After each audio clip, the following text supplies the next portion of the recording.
Mari kita mengawali permenungan kita ini dengan tanda kemenangan Kristus, dalam nama Bapa dan Putra dan Roh Kudus.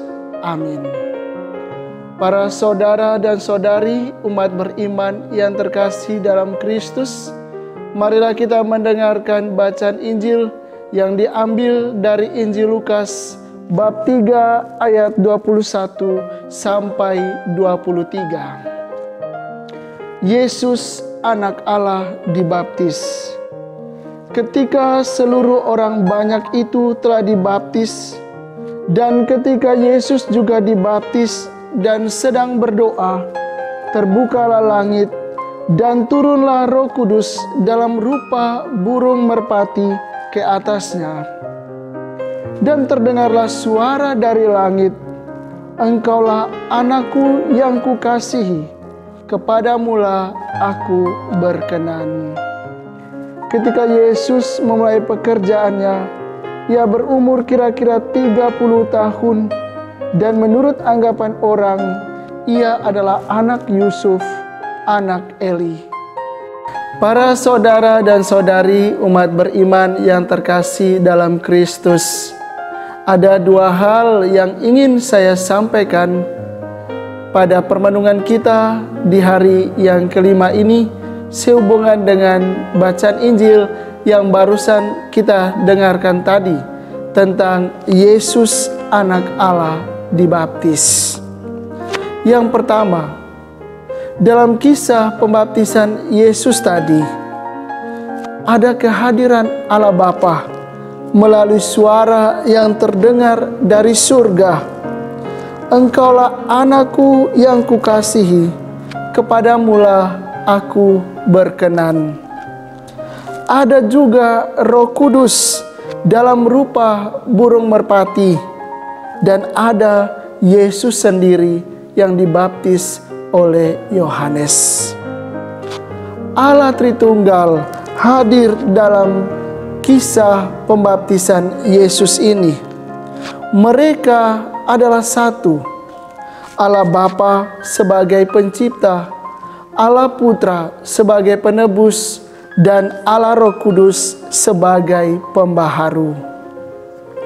Sepintas kita melihat dalam peristiwa ini ada tiga pribadi yang berbeda. Ya, mereka adalah tiga pribadi tetapi satu. Tentang tiga pribadi ini saya ingat akan orang kudus dari Irlandia yang adalah pelindung nama saya sendiri, yaitu Santo Patricius atau biasa dikenal dengan Santo Patrick.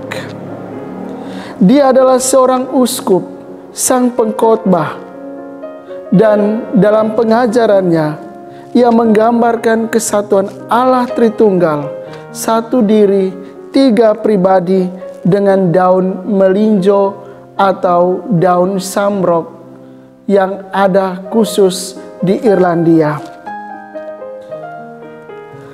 Para saudara dan saudari yang terkasih, kesatuan Allah Tritunggal ini mengajak kita untuk membangun persekutuan di antara kita sebagai anak-anak Allah. Kita dapat membangun persatuan, menciptakan persekutuan itu dalam keluarga, dalam komunitas, dan dalam kehidupan bermasyarakat yang lebih luas. Persatuan yang kita bangun hendaklah bersumber, berurat, dan berakar dari persatuan Allah Tritunggal yang Maha Kudus sendiri. Ini mengandaikan bahwa kita mau membangun relasi persekutuan terlebih dahulu dengan Allah Tritunggal, sehingga kita mampu membangun persatuan, membangun persekutuan dengan sesama yang ada di sekitar kita. Hal kedua yang ingin saya sampaikan adalah merpati sebagai simbol dari Roh Kudus.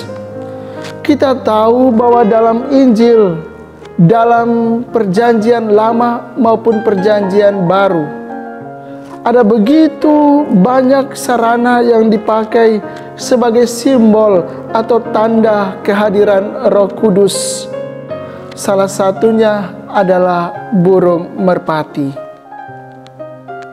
Mengapa harus burung merpati? Kita pun tidak mampu menyelami misteri Allah ini, tidak mampu menjawab dengan pasti mengapa Allah harus menggunakan merpati sebagai tanda kehadiran Roh-Nya yang kudus.